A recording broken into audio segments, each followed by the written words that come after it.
Hi, my name is Deontay, and in this reflection, I want to talk about something that directly shapes how I show up in the classroom every day, and that's understanding learning disabilities. As an instructional assistant working with ninth and 10th graders in a Title I setting, this isn't abstract for me. I see the impact of unidentified or misunderstood learning differences on a daily basis, and this topic assignment really pushed me to think more critically about how teachers' knowledge, or lack of it, can change a student's entire educational experience. Firstly, why all teachers must know this. Um, the reason why all teachers must know this, the answer comes down to early identification and appropriate response. Research tells us that many students with disabilities spend the majority of their school day in general education classrooms. And if a general education teacher doesn't recognize the signs of dyslexia, dyscalculia, or ADHD, the student could be spending years being misread and unmotivated or disruptive when they're actually struggling with the neurological difference. Knowing the definitions, prevalent data, and typical characteristics of various disabilities allows teachers to refer students for evaluation sooner and adjust their instruction properly. Now, it also helps them advocate better with IEP team meetings and things of that nature. But ignorance of these categories isn't just neutral, it actively harms the students who deserve early intervention and appropriate support. So the question becomes, how do I apply this when planning instruction, right?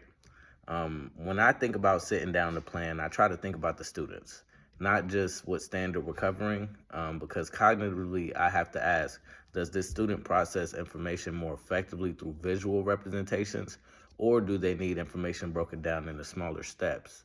But for students with language-based learning disabilities, I plan for vocabulary front-loading and explicit instruction in academic language before getting the content introduced. Socially and emotionally, I keep in mind that many of our students have experienced repeated academic failure, and that history doesn't disappear when they walk into a math lesson.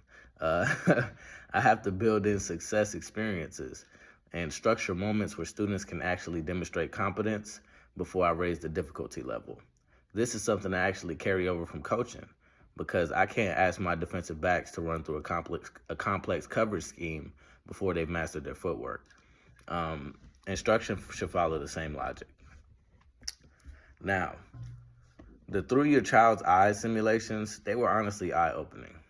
Watching the reading simulation where text gets shifted, letters get rearranged, and words get blurred, it gave me a visceral sense of what students with dyslexia experience just trying to decode a single paragraph. Now, that's not something you can explain with a textbook definition. I plan to use this kind of experiential understanding in two ways. First, when collaborating with general education colleagues who may be skeptical about accommodations, I can walk them through what these simulations showed me because it's a lot harder to dismiss extended time as unfair when you've seen what it actually feels like to read through the lens of dyslexia. Second, in IEP team meetings, having that concrete frame of reference that helps me better ask questions and push for practices that are actually aligned to a student's lived experience. Things like text-to-speech tools, reduce visual clutter on worksheets, or chunk reading tasks. Um, it'll help with all of that.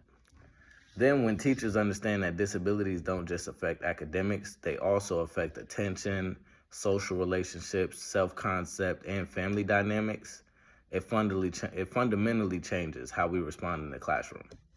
A student with an organizational disability isn't being careless when they lose assignments, and a student with ADHD isn't being defiant when he can't sit still for 40 minutes. When I understand the neurological basis of these behaviors, I stop reacting to them as discipline problems and start addressing them as access problems. That shift in framing is what allows us to build genuinely inclusive classrooms, ones where the structures and systems are being designed to meet the students where they are and not where we wish they were.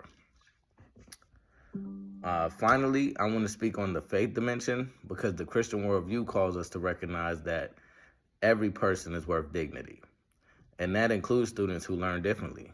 GCU's statement of integration of faith, GCU's statement on the integration of faith and work reminds us that our professional calling isn't separate from our moral one. Working with students with exceptionalities is an opportunity to live out genuine servant leadership. And the COE professional dispositions also ask us to approach students and families with empathy and cultural sensitivity. And when a family is navigating a new disability diagnosis, they are often overwhelmed, grieving, and uncertain. They need a teacher who is not just knowledgeable, but compassionate.